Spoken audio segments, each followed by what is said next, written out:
I've I haven't really used it a huge amount, but like you said, if I have been traveling Yeah. and I've wanted to, meet people, when Yeah. I've been in this a new environment where I don't know anyone, Hmm. I think it can be great. But whenever I've been living in a place for a longer period of time, I don't really feel as though I need to use them. Yeah. Do you feel like there's any in particular which stand out?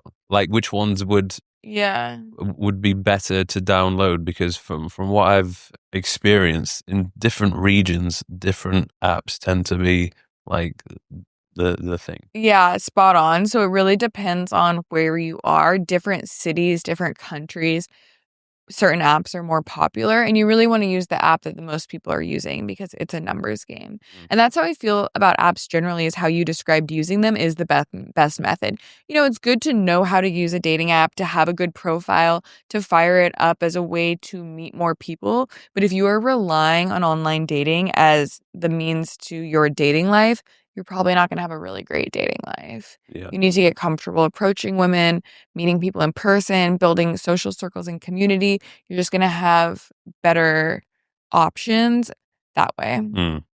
Have you heard? I think over the past few years, the valuation of Bumble has gone down quite drastically. Yeah. Why do you think that is? I think it's illustrative of the fact that people are sick of dating apps. Yeah. People are spending a lot of time on them, but they aren't necessarily satisfied with them, but they're using them because they don't see another means of meeting people. A lot of people are really busy, so they don't necessarily know how else to meet people. Um, but yeah, people aren't satisfied with them, and they haven't mixed it up in a really long time. Like, dating apps have really remained the same. They might come out with new features or different things to use, but the fundamental swiping, chatting, maybe going on a date is really tiresome. I Yeah. think it's like on Hinge, I believe this stat is like you swipe on approximately 50 people before ending up with one date. Like, that's a lot of swiping. Yeah. I had. This is always the problem with dating online, the whole catfish thing. Oh, So yeah. I had an interesting situation Oh, let's hear once it. upon a time. I think it was in Tokyo. I was in Okay. Japan, and obviously I wanted to you know see if anybody was around. Because the problem is when you go to a place like Tokyo, nobody speaks English. Yeah. So Really? In Tokyo? no. Well, there are some people, but most of the people who are in Tokyo, the Japanese people, they don't speak English. Okay. So that's a bit of a problem if you're wanting to use the old school method of going out to talk to Yeah. people because nobody understands what you're saying. Yeah. And I've been in a situation before where I've tried to go on a date with somebody who doesn't speak English. You spend the whole time just I've using the also been trans, and there. it's It's exhausting. exhausting.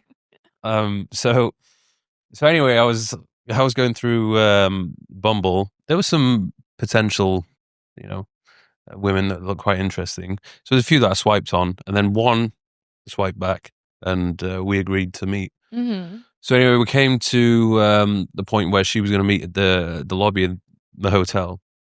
So I went down, and I was sitting there like keeping an eye out for this person. I was like, "Where the hell is she?" Messaged her, I was like, "Where are you? I'm here." And she goes, "I'm here too."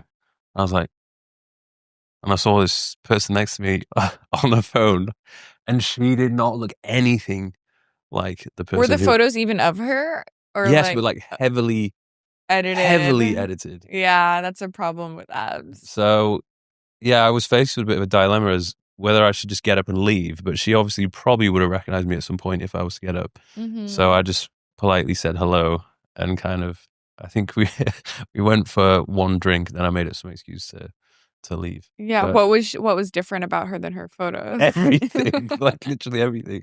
So that I was don't understand why people do that, because, like, what do you think is gonna happen when you show up? I guess, like, maybe they're like, "Oh, my shining personality is going to, like, win them over despite looking I nothing like know, my photos." But you're really getting off on a bad foot if you're misrepresenting yourself online, because then it's like, what else about you isn't true? I know. But it's so common though. Like I just I don't know why people do it. Mhm. But that yeah. Well, I So guess we do know why they do it, because they wanna get matches, and they weren't getting going on dates and getting matches with their real photos, yeah. but So that was one of my experiences on Bumble.